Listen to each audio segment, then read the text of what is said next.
کسی نیست که میخواد بگه خوش اینو دزدیده بودم.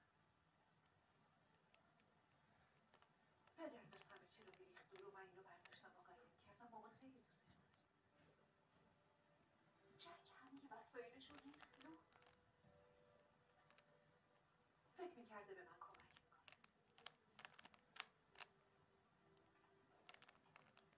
یادم میاد وسایلش رو قایم کرد. یه ماله اصلا یادم نمیاد گریه کرده